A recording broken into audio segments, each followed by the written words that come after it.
السلام عليكم ورحمة الله وبركاته. اللهم صل وسلم وبارك على سيدنا محمد صلى الله عليه وسلم.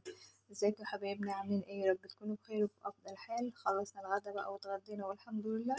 قلنا نعمل طبق رز بلبن زي ما قلت لكم. ما تنسوناش باللايك والاشتراك وتفعيل زر الجرس واختاروا الكل عشان ما يوصلك كل ما هو جديد. وصلوا على النبي عليه الصلاة والسلام في التعليقات.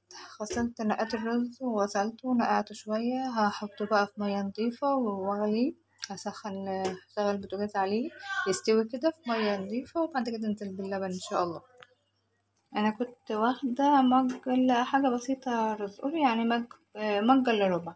حطيت له بقى يجي كوبايتين ونص مية. انا عاوزة برضو هسيب منه مية عشان المهلبية ان شاء الله. مهلبية رز ولبن كده ونظبط الدنيا العيال. ولادي ما بيشربوش اللبن، ربنا يهديهم وياكلوا المهلبية يا رب. وهنا الرز استوى وغلي وما شاء الله، والحباية لينت هنزل عليه باللبن. وهنا نزلت اللبن على الرز كده واسيبه يستوي بقى وياخد سواد على الاخر خالص. ولما يغلى ننزل فيه النشا واحط كريم شانتيه فيه واحط السكر بتاعه. طبعا السكر على حسب ما انت عاوزة. انا هحط كوباية من غير معيار كده. حطات يجي مج كده كوباية بالظبط على كيلو السكر. عاوزة اقل حطي، عاوزة اكتر حطي. السكر ده على حسب الرغبة. وهنا حطيت 4 معالق نشا و4 كريم شانتيه خام من غير سكر. هحط بقى عليه مية واقلب تقليبة حلوة. دوبنا بقى النشا والكريم شانتيه واللبن هنا غلي فور خالص. بتحط الخليط بتقلب. هسيب بقى التليفون واحط الحاجة. اللهم بارك اهوت. هصب بقى في الضوء متناسب خالص اهوت. هقلبه تقليبه حلوة وانزله في الضوء.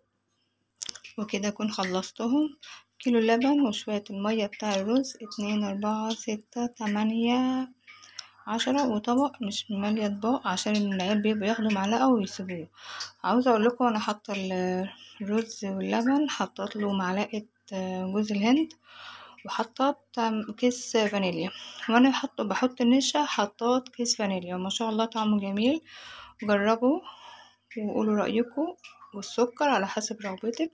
متنسوناش بقى باللايك والاشتراك ودعوة حلوة منكم لينا. وصلى على النبي عليه أفضل الصلاة والسلام، روجي وحسين وماما. والسلام عليكم ورحمة الله وبركاته. اتفضلوا معانا. العيال بقى يحطوا زبيب براحتهم. هنا الزبيب ما بيحبوش الجوز الهند على الوش، حطيتها لهم في قلب اللبن. ضحكت عليهم. السلام عليكم ورحمة الله وبركاته.